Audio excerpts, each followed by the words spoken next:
സങ്കീർത്തനം 62. എൻ്റെ ഉള്ളം ദൈവത്തെ നോക്കി മൗനമായിരിക്കുന്നു.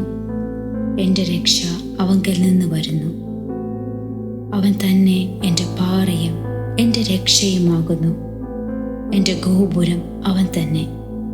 ഞാൻ ഏറെ കുലുങ്ങുകയില്ല. നിങ്ങളെല്ലാവരും ചാഞ്ഞ മതിലും ആടുന്ന വേലിയും പോലെ ഒരു മനുഷ്യനെ കൊല്ലേണ്ടതിന് എത്രത്തോളം അവനെ ആക്രമിക്കും. അവൻ്റെ പദവിയിൽ നിന്ന് അവനെ തള്ളിയിടുവാനത്രേ അവർ നിരൂപിക്കുന്നത്. അവർ ഭോഷ്കിൽ ഇഷ്ടപ്പെടുന്നു, വായ് കൊണ്ട് അവർ അനുഗ്രഹിക്കുന്നു, എങ്കിലും ഉള്ളം കൊണ്ട് അവർ ശപിക്കുന്നു. എൻ്റെ ഉള്ളമേ, ദൈവത്തെ നോക്കി മൗനമായിരിക്കാം. എൻ്റെ പ്രത്യാശ അവങ്കൽ നിന്ന് വരുന്നു. അവൻ തന്നെ എൻ്റെ പാറയും എൻ്റെ രക്ഷയുമാകുന്നു. എൻ്റെ ഗോപുരം അവൻ തന്നെ. ഞാൻ കുലുങ്ങുകയില്ല.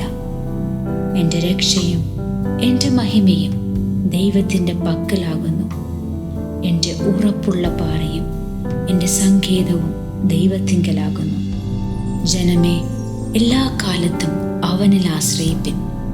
നിങ്ങളുടെ ഹൃദയം അവൻ്റെ മുമ്പിൽ പകരുവിൻ. ദൈവം നമ്മുടെ സങ്കേതമാകുന്നു. സാമാന്യ ജനം ഒരു ശ്വാസവും ശ്രേഷ്ഠജനം ഭോഷ്കുമത്രേ. തുലാസിൻ്റെ തട്ടിൽ അവർ പൊങ്ങിപ്പോകും. അവർ ആകപ്പാടെ ഒരു ശ്വാസത്തേക്കാൾ ലഘുവാകുന്നു. പീഡനത്തിൽ ആശ്രയിക്കരുത്, കവർച്ചയിൽ മയങ്ങിപ്പോകരുത്. സമ്പത്ത് വർദ്ധിച്ചാൽ അതിൽ മനസ്സ് വയ്ക്കരുത്. ബലം ദൈവത്തിനുള്ളതെന്ന് ദൈവം ഒരിക്കൽ അരുളി ചെയ്തു.